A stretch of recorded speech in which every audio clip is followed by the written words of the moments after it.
Chrissy here, Alderman in Ward 6. Welcome to the Chill and Heal Show.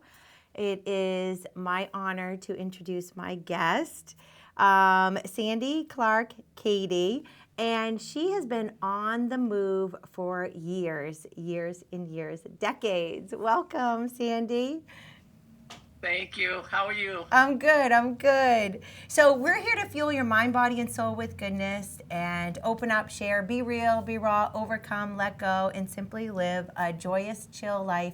And Sandi is bringing the arts to so many different places throughout New Hampshire.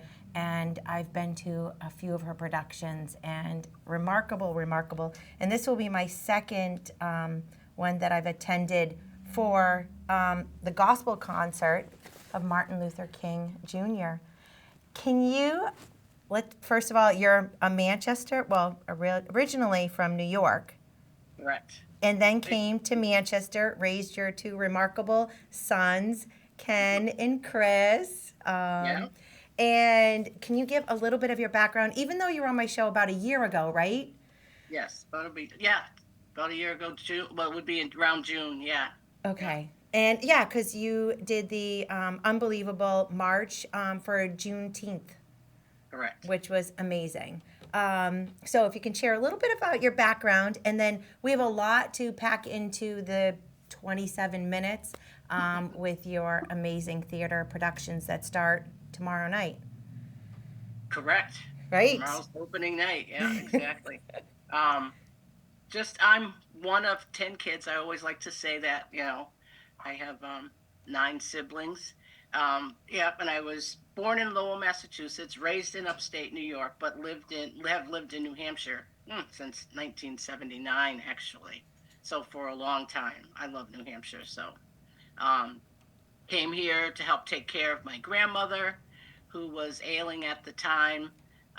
Put my sons into the school system here, and actually loved it. I loved the smaller classrooms, the one-on-one that they received from the school system. So here I am, all these years later, still here.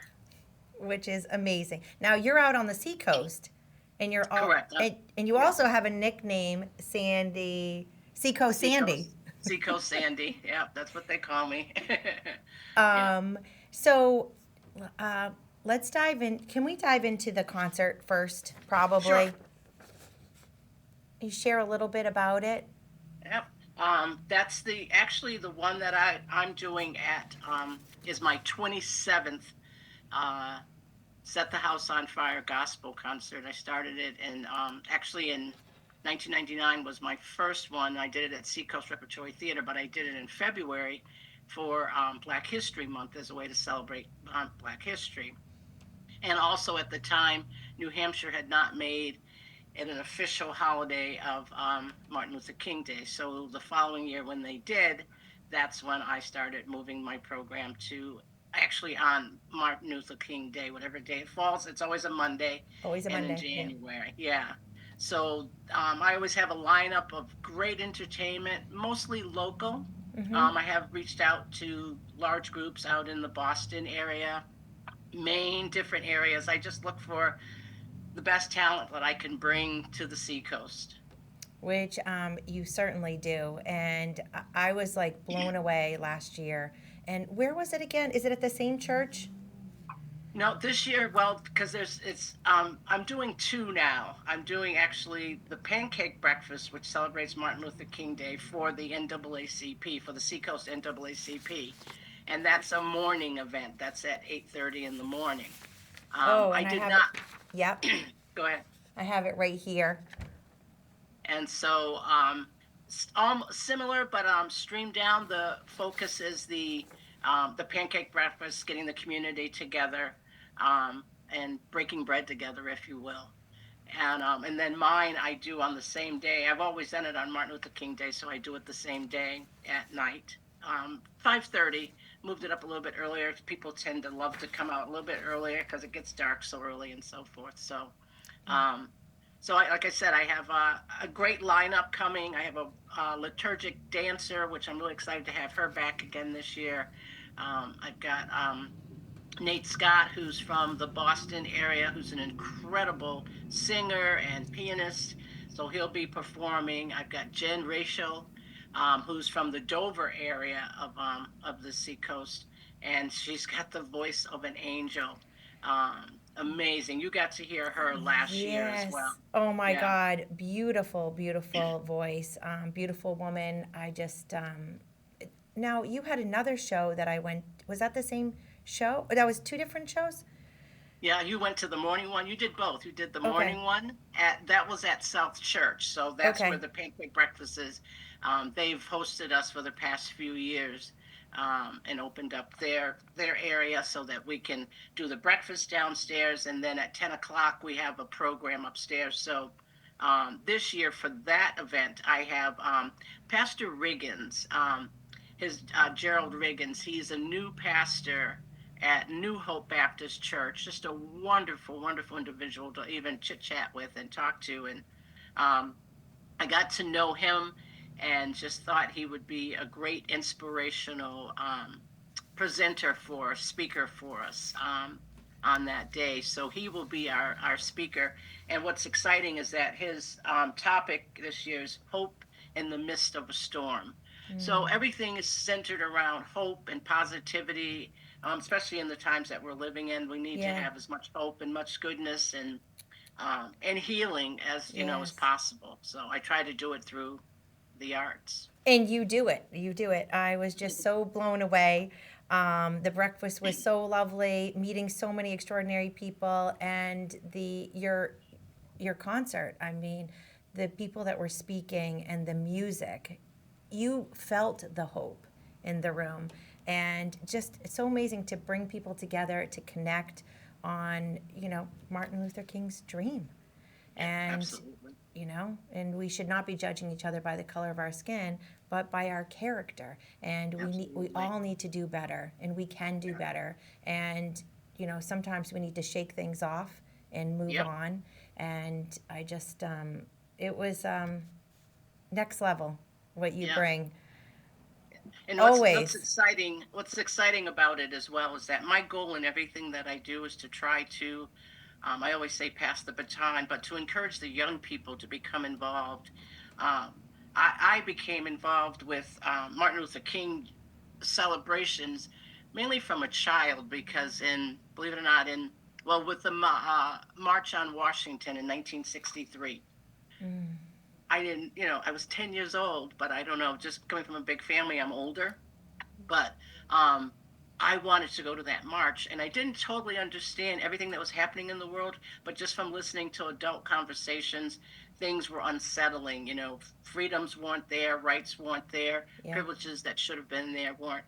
So I felt inside that I needed to do something, and that was to go on this march. Well, my mom decided that I could not go.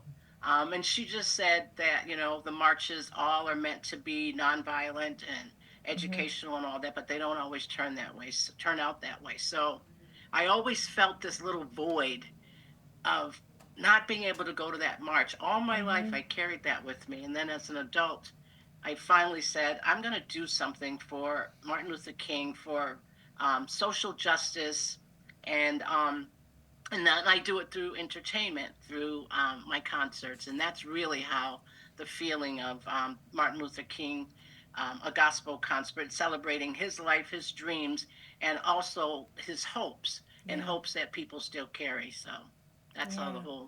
whole thing began. And it's all about hope. Yep, that's all And about hope. I didn't really share at the beginning. Did I say that this show is about on the move with Sandy, Cardi, Katie? Because you are completely on the move, jumping from one thing to another with grace, beauty, and lifting people up. And when I was at your concert last year, I'm painfully shy. People don't know that I'm painfully shy. I don't like to speak up, and you gave me this piece of paper because you made it interactive at the concert. And I was like, I didn't want to disappoint and say, no, I can't do it. And I have so much love and respect for Dr. King that I found the courage to stand up because I'm not a theater person, but I love theater, and it brings me so much joy to see so many people. And I was able to share a quote from him, and I just the way you pull people in to help them speak up, it's really beautiful, and it's I don't know. I think it's a special gift you clearly have, um, Thank- and I feel like theater is brings so much joy to so many people. It helped my daughter when she went to the Palace Theater, um, to get out of her comfort zone, and it really helped her mold who she is as a woman today. And I think so many people think that, oh, I can't do theater because I don't have this talent or that talent, but we all have a voice and we all have gifts, and it's Absolutely. how we share them. And thank you for being the forever volunteer, forever extraordinaire producer, because with your company, you have so many hats that you wear, as so many women wear so many hats, and Yes. you wear them so well. Thank you. I mean, can you just share a little bit of what you do behind the scenes to like direct, and encourage and produce? There's so many things as I was reading through. Do you know what I mean? And Yeah. it, Right now, well, besides the two concerts, this month is pretty heavy. I am directing a play at the Players Ring, and it's called Seeing Violet. And so we've been actually in rehearsal. We started probably around mid October, and then we had just a few days of rehearsal during that month, and then we had the holidays of Thanksgiving and Christmas and then New Year's, so the rehearsal process was a little broken, but it was fabulous. I have a great cast. It's a small cast, and the show, basically, without giving a lot away, I sum it up to being, it's a story about the past and how it merges its existence into today. The play itself tells the story of slavery, of a family that inherited a mansion. And by doing that, they're doing renovations. And by renovating, the caretaker finds a box. And in that box is what they call a manumission. And it's a mojo. And you can look it up in do your history, do your research. Manumission paper is a freedom paper. It was a slave's paper. So to find something like that is really unusual, because you would carry that with you no matter where you went. You had that. That was your freedom, your papers. yeah, For someone to have stopped you, you could show you weren't a slave. And in this case, the wife wants them to figure out, why is this box that had all these little trinkets and things in it, um, why was it left behind? And that's kind of where the story begins. So the wife wants to do the research, the husband kind of wants to slide it under the rug, and then you have Violet, who comes to share her story. So you merge the past 1760 to 2026 now. So it's really a great piece. And like I said, I'm thrilled with my performers, and it's going to be an interesting time. You're going to walk away having a lot of questions, or dealing with some of the things that you might feel regarding slavery and reparations. But it's a wonderful story. so I think with so much to think about, so much to embrace too. Um, I mean, this your your poster is just really what it, what is this for me? I'm like, I think about, oh, I need to ask the question, you know, what is this? How are we supposed to be thinking? Like, what are some of the questions we should be going into? You know, first of all, having an open mind, Right. and putting ourselves in other people's shoes as best as we Absolutely. can, as best As as we best as you can. can. You know, Yeah. because we are all different. We're all of our lives are, you know, where we come from, everything, and then to me, I'm like, I can't imagine having to hang on to a piece of paper to show Right. that I'm free. That you're Like, free. And this poster really tells a lot of the story. You see the gentleman, and he's both two of the characters play a dual role. They play the past of 1760, times that were things that were happening at that time, and then into today. So that's why the division, when you see behind the curtain, behind the screen there, of two of the characters, and then you have the wife who's determined to figure this story out, Mm. to figure out what happened to Violet is basically so. Yeah, and you have to go. You go in with an open mind. Everybody's going to have their come out of it feeling one way or another strongly, or maybe not, and trying to decide you know, what demons they might be carrying around that they didn't even know. The value of family, the value of your opinion, um, right or wrong, and who are we to judge? Mm-hmm. Mm-hmm. And acceptance Yeah. and understanding. So you walk away, like in directing this piece, I had so many emotions. There were times that I was very tearful Mm-hmm. when you listen to the dialogue. There's times where I was laughing, and you need that laughter and all of it. We need laughter just to get through the day. Yeah. Having that. And then you're angry, and then you're upset, and then you feel sorry. So you go through all these emotions about this play. And the Players Ring, for those that don't know it, it's a small black box theater right next to Prescott Park in Portsmouth, Mm-hmm. and very intimate. So when you go to see the show, you are part of the show. You are in the set, and this particular show is different because the set designer Justin Labrie, he was amazing, and he saw we were almost in each other's head, but he saw a vision of a theater in the round, and Mm-hmm. this theater is a square, and you had the three sides, or proscenium type, and he turned this basically into a theater in the round. So it's really it's pretty exciting, the whole process, and just having all the gifted and talented, because it takes, I always say, everything, it takes a village. Mm-hmm. It's more than just me directing. You need the actors, you need the costume designer, you need the set designer, you need the lighting designer, you need the music, you need the front of house, you need the volunteers. And that's something where you had mentioned earlier about folks, how theater can help, how the arts alone can help, because it can help you come out of your shell and gain confidence Yeah. in speaking. Mm-hmm. Believe it or not, as much as I'm running my mouth, I'm on the shy side too. But when you're passionate about something, Yes. it comes out. It teaches you um, just how even to get along with folks that are different from you, from different walks of life, Mm-hmm. that might do things and say things and look at things differently than you do, but you learn to accept all of that. it's Mm-hmm. it's a great opportunity.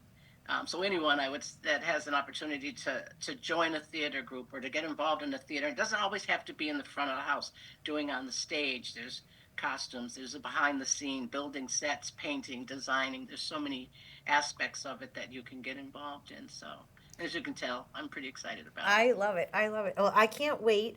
You have your dress rehearsal tonight, Tonight's the dress rehearsal. which is so exciting. And so we'll be down there. We're going to do a behind the scenes, right? Yes. Okay, we're going to be Yes. we're so I'm so excited to be able to do a behind the scenes. I just so we'll be able to talk with some people, see the theater. For me, when all of your programs that I've gone to, it just there's this, you just walk away lifted up and with another perspective. And I just, for me, in these times that we're in right now, we've got to Yes. just pause, be still, and reflect. And for me, it's all about the truth with compassion and Exactly. doing better. And I just for me, I was just like, I walk away with so much hope, so much joy, hearing the beautiful voices and connecting with Mm. so many people. And you learn things too. I Yeah. always wish I paid a little more attention in school, with history and so forth. But it's so unbelievable. Yeah. Yeah. It is. And you're right. You do want to come away from things thinking about it, and what difference it could make. And you're right. Like I used to do the same. I loved history, but I didn't always really pay attention. Like I don't remember dates Yeah. like I wish I could. Like there's people that I know that like in 14 this happened and they know it and I'm amazed by them and um, but I always want to learn and that's part of it. So any project that I get involved in, I want to learn. One thing I don't want to forget for the gospel concert, which will Oh be yes. instead of being at the Set the House on Fire gospel concert will be in Newington at the Newington Town Hall. And I've actually done it there several times. I move it around, I take it to wherever I find a location. Um, and there is great because of parking. You don't have to worry about parking.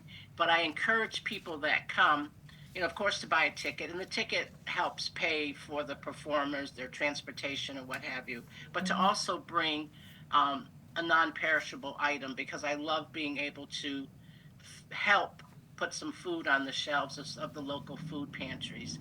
Um, so that's something else with that. And that this year's our speaker, my church, which is North Star Amy Zion Church, we have a new pastor, and it's Pastor Rose Pete.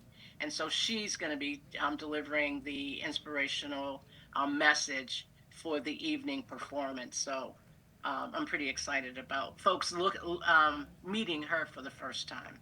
Yeah, I definitely, I can't wait. I'm so excited. And I just, that's Monday at 5:30 in Hmm. Newington, New Hampshire at, where is it again? At the Newington Town Hall. And if you use Newington the Town QR Hall. code that's on there, Okay. that takes you right to a Brent Eventbrite. You can buy your tickets. It's less if you buy them ahead, a little bit more if you buy them at the door. Okay. And we'll Um, have that as, when the show wraps up and we can share the video. yeah. How can we get connected with you? If people want to, like, get into the arts. Actually, I'm working with another friend, a young friend, who has offered to create a website. Everyone's asked me about a website. I need to have a website because not only do I have these theater programs that I do through Jucamazo, but also my little pop up that I do, um, selling different items, different specialty items. And then also having the history of these. Like I want people to be able to go back and watch a 5 minute video of something that's happened on the seacoast or anywhere in the area that I've been involved in. So I will be having a website coming up soon. So I will be passing that on to you All right, so that that's folks can great. learn and know a little more. In the meantime, just call for Seacoast Sandy. I love it. Facebook, you'll find me. Instagram, you'll find me. I love it. So, with that, for me, theater is so essential because we all learn differently. Right. And I'm like, I didn't want to be a forever reader when I was a kid. I struggled Mm, with reading. So it's like trying to learn differently. Like everyone learns differently. So to be able to learn and be entertained, and it just helps open up your mind it even does. more. Um, I think about my grandson with that, Nathaniel. Um, in the beginning, I wanted to get him involved. I was working at the Agunquit Playhouse at the time, and I wanted to get him involved in some of the theater classes. And he was a little bit he was on the shy side. But I saw something in him. He's very animated and still is to this day. And I wanted to get him involved. So every year, I would ask him. I said, Mima's going to get you into the class, and he would be like, well, let's think about it. So it kind of turned me down for a few years. And then one year, his dad, Ken, said, Nathaniel's a little upset with you. And I go, why? And he said, because you didn't invite him to take a theater course this year for the summer. It was for the summer. mhm, And I said, well, I was kind of waiting for him to come to me. mhm. Well, I ended up asking him. He did come. We had the greatest time for several summers. He would spend weeks with me, which was wonderful by itself. And then to add in that he would go take theater classes. And some of the things that happened in school, they would say he doesn't remember things well, which I totally debated with them because he would be in a play, Mhm. he'd have his part. He knew every single character's line, and it'd be funny because afterwards he goes, "Well, she messed up her line. She was supposed to say." So when you say he doesn't remember, it's like you have to with the kids, um, excite them about their reading, get them worked up about it, get them really excited about it, and theater does that in its way. That's it. Because sometimes it's like it's just like, it's not exciting. You're given Mm-mm. this book and it's like, all right, memorize this stuff. And I'm like, oh, that's awful. Awful. Yeah. So, what an amazing way to educate, entertain, and lift people up. I know we only have a minute left. Do you want to share anything else? Oh, Um, quickly. I'll House give you a hint. set on Oh, the go ahead. yep. Go. Set the house on fire. Where does Yes. the name come from? Oh, that actually came from my mom. My whole life, everything's mom. But mom, when we would go to, I was raised in the church, and we'd go to the church, and she would hear um, someone singing or a really powerful preacher, and she'd say, "Oh, that boy set the house on fire," or "That girl set the house on fire." And by that, setting the house on fire is the soul. And that's what she meant. They set her soul on fire. So when I started thinking about, you could do Freedom Ring, and there was all these names that I could Hmm. come up with, and I said, you know what? I want my concerts to set your soul on fire. So I call it Set the House on Fire. And bringing so much joy and hope to so many. Oh Yeah, my gosh, Sandy, I love chilling with you, learning I from do too. you, connecting with you. And that is what it's all about, is sharing hope, love, and setting people's souls on fire for Yeah, love, passion, kindness, and coming together. you got it. You said it all. Amen. Man, Amen. excited. And I'm excited for the future. I'll be next project. I said I was going to take it easy, but I have coming up quickly a documentary I've been asked to work on Rock Rest, which is a historical home in Maine, in Elliott, Maine. Ooh. And it's really interesting. So I'm excited. That's All right. February. So you'll have to come back to the Chill and Heal show then, and we'll Okay. share about that. And All right. so I will see you tonight. We're going to be doing behind the scenes with All right. Sandy. Okay. And tune in. It's 3 weeks running. Yes, it is. Yep. Yep. It runs through the 25th. And there's matinees. Saturdays has two shows. Sunday has matinee. And then also, if you want to get more involved in the production, um, on Sundays we're having talkbacks on each Sundays on different aspects of the show from folks from Strawberry Bank. Other organizations are involved. So, um, Awesome. yeah. All, So all that's the right. schedule. Perfect. All right. So I will see you later today. I'll Wishing see you. everyone a chillicious day. Bring All the right. joy, bring the hope. And until next time, stay chill. We love you. Thank